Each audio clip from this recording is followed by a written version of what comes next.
லாபம் கிடைக்குது பிரதர். எனக்கு என்னன்னா உங்களுக்கு லாபம் கிடைக்கிறது. யார் மூலமாக கிடைக்கிறது? சூரியனால கிடைக்குதா? அப்ப சூரியன் குறிகாட்டுவது அரசாங்கம். இங்க ஜீவனம், தொழில், தந்தை, பிதுர் வர்க்கம், இதன் மூலம் லாபமா? புதன் புத்திசாலித்தனம், லாபாதிபதி, சூரிய புத சேர்க்கை, லாபாதிபதியே லாபத்தை பார்க்கிறார். அப்படின்னா என்ன அர்த்தம்னா, வரக்கூடிய லாபம் கொஞ்சம் அப்படியே அட்ரஸ் மாதிரி பக்கத்து வீட்டுக்கு போனாலும், எய்த்த வீட்டுக்கு போனாலும், மேல் மாடிக்கு போனாலும் அடிச்சு பிடிச்சு அந்த லாபத்தை இழுத்து கொண்டு வந்து உங்களுடைய அக்கௌண்டில் திணிப்பதற்கு அவர் தயாராக இருக்கிறார். 4 கிரகங்கள் 4 விதமான லாபத்தை கொடுப்பதற்கு தயாராக இருக்கிறது. நன்றாக பூரணமாக உபயோகித்துக் கொள்ளுங்கள். காதல், காமம், பாய் ஃப்ரெண்டு, கேர்ள் ஃப்ரெண்டு, இதையெல்லாம் சுக்கிரன் குறிகாட்டுகிறார். 5ஆம் இடம் புத்திஸ்தானத்தில் இருக்கும் பொழுது குழு அப்படின்னு ஒரு பசுமையாக இருப்பது போல், அப்படியே நம்ம ஈர்ப்பது போல், அட்ராக்ஷன் செய்வது போல் ஒரு புது ஃப்ரெண்டு அப்படிங்கிறவர் குறிப்பாக எதிர்பாலினர் வருவார். நம்மளும் அப்படியே ரொம்ப உல்லாசமாக, ஆடம்பரமாக, லக்ஸரியாக, ஒரு ஃபேண்டஸியாக, ஒரு மிதப்பில் இருப்போம். பிறகு சுக்கிரன் 6ஆம் இடத்துக்கு வரும் பொழுது என்ன ஆகும்? வேலியில் போகிற ஓடனை தூக்கி மடியில் விட்டுக்கிட்டோம் அப்படிங்கிறது திருமணம் ஆகாதவர்களுக்கும் ஆகும், திருமணம் ஆனவர்களுக்கும் வரும்.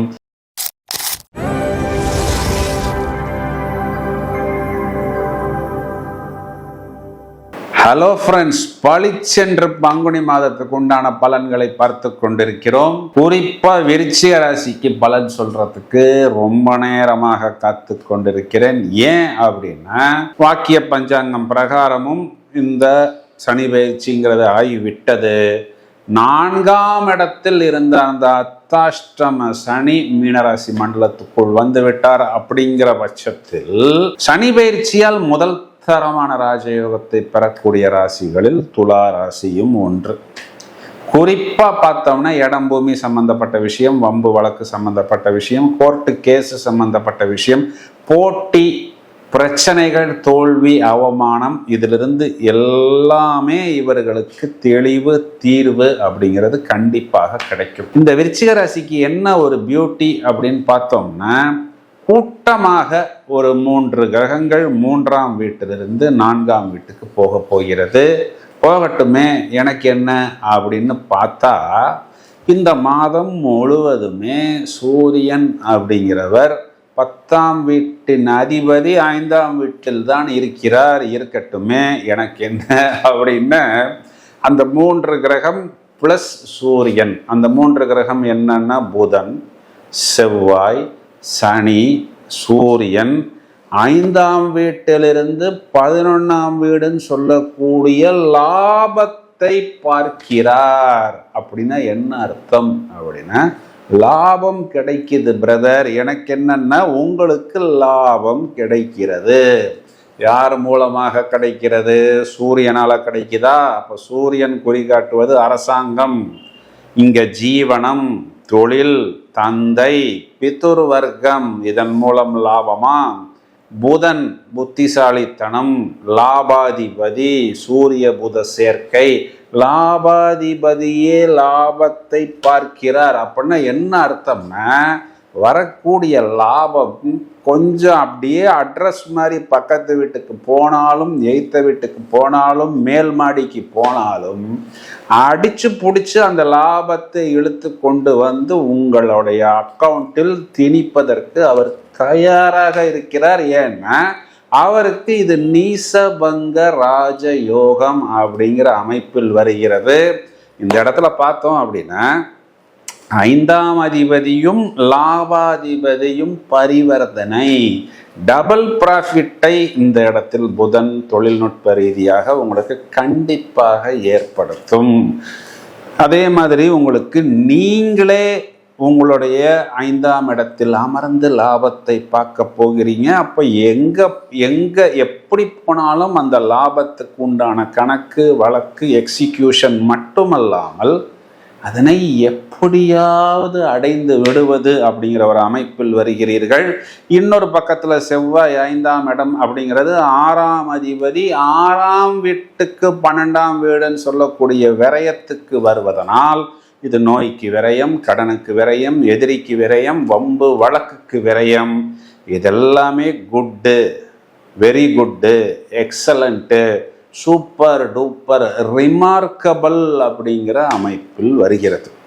இதே மாதிரி உங்களுக்கு சாட்டர்னும் லாபத்தை பார்க்கிறார். அது இளைய சகோதரம், இடம், பூமியை குறிகாட்டுகிறது, மாத்தூர் வர்க்கத்தையும் குறிகாட்டுகிறது.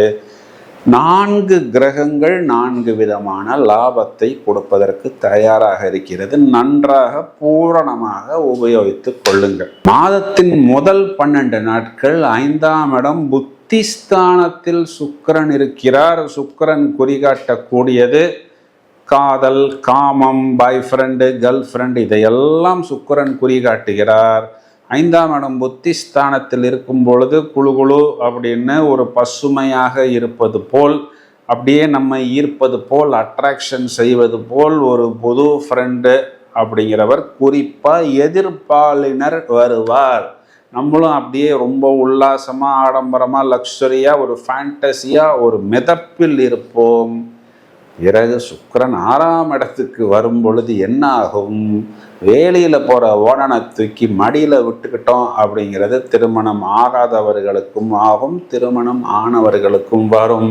இந்த extra proposal, living together, going study, இந்த மாதிரி ஏதாவது சின்ன சின்ன ப்ரொப்போசல் வந்தால் ஆரம்பத்தில் நல்லா தான் பிரதர், ஏதோ ஒரு பொறி தட்டுவது போல் இருந்தது, கடைசியில் பார்த்தா அது என்னடா முதலுக்கே மோசமாகி விட்டதே அப்படின்னு யோசிக்கக்கூடிய அளவுக்கு. இதனால் கணவன் மனைவிக்குள் பிரச்சனை.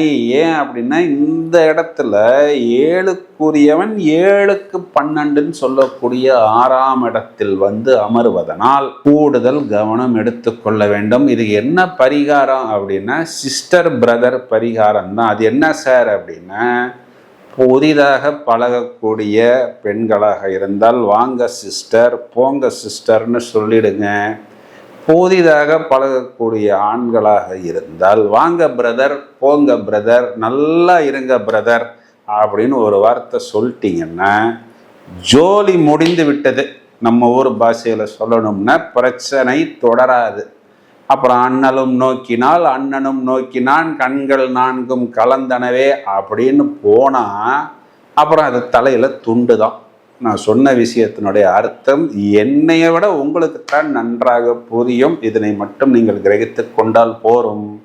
4ஆம் இடத்தில் இருக்கக்கூடிய ராகுவிற்கு குருவின் பார்வை அப்படிங்கிறது உங்களுக்கு ஒரு மைனஸோ நெகட்டிவ் வைப்ரேஷன்ஸோ கொடுக்காது. 10ஆம் இடத்தில் இருக்கக்கூடிய கேது தொழில் சம்பந்தப்பட்ட விஷயத்தில் கூடுதல் விழிப்புணர்வு சொல்லலாம், கான்செப்ட் சொல்லலாம், டெக்னாலஜி சொல்லலாம், ப்ராடக்ட்ஸ் சொல்லலாம், எக்ஸ்போஷர் சொல்லலாம். ஜோதிட ரீதியாக நாங்கள் சொல்லுவது தொழில் விஷயத்தில் தெளிந்த ஞானம், தீர்க்கம், விஸ்டம்.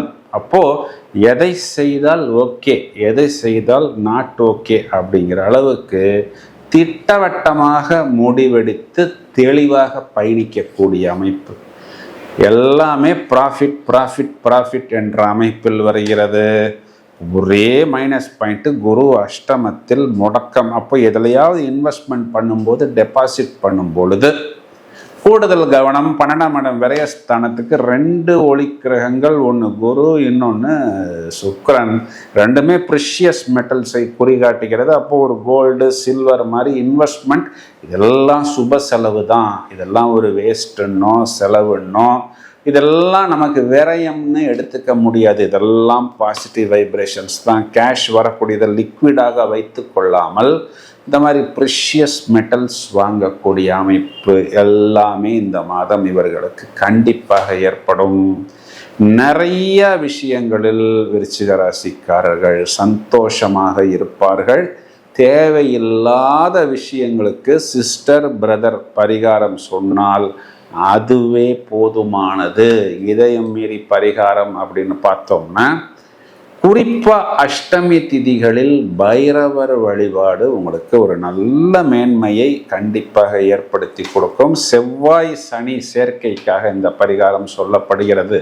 இப்போ இவ்வளவு நேரம் நாம் எடுத்த இந்த பங்குனி மாத பலன்களின் அடிப்படையை நாம் எடுத்து பார்த்தால், மார்ச் மாதம் 28ஆம் தேதி இவர்களுக்கு சுக்கிரன் என்ற கிரகம் மேஷ ராசியில் சஞ்சாரம் செய்ய போகிறார். ஏப்ரல் மாதம் 2ஆம் தேதி குறிப்பாக செவ்வாய் என்ற கிரகம் மீனராசி மண்டலத்தில் சஞ்சாரம் செய்ய போகிறார். பங்குனி மாதம் முழுவதுமே சூரியன் மீனராசி மண்டலத்தில் சஞ்சாரம் செய்ய இருக்கிறார். இந்த ஏப்ரல் மாதம் 7ஆம் தேதி, அதாவது கிட்டத்தட்ட பங்குனி மாதத்தின் கடைசியில் புதன் என்ற கிரகமும் மீனராசி மண்டலத்தில், அதாவது மீனராசி மண்டலத்தில் 4 கிரகங்களின் கூட்டணி என்பது காணப்படுகிறது. இப்பொழுது நாம் இவ்வளவு நேரமும் பார்த்த இந்த பலன்களானது இந்த கோச்சார பலன்களை அடிப்படையாக மையமாக வைத்து எடுக்கப்பட்ட பலன்கள். இதற்கு மேல் உங்களுடைய ஜாதக பலன்களை நாம் துல்லியப்படுத்தணும் அப்படின்னா ஜனனகால ஜாதகத்தை தான் நாம் எடுத்து பார்க்கணும். பிறகு இந்த செவ்வாய் சனி சேர்க்கை, 4 கிரகங்களின் கூட்டணி மீனராசி மண்டலத்தில், தமிழ் வருட பிறப்பு, இதற்கெல்லாம் தனித்தனியாக நாங்கள் வீடியோக்கள் தயாரிப்பதற்குள்ளோம். இந்த பதிவை உங்களது நண்பர்களுக்கு ஷேர் செய்யுங்கள். தொடர்ந்து இணைப்பில் இருங்கள். மேலும் நிறைய காணொளிகள் தயாராகி கொண்டிருக்கிறது. Thank you friends.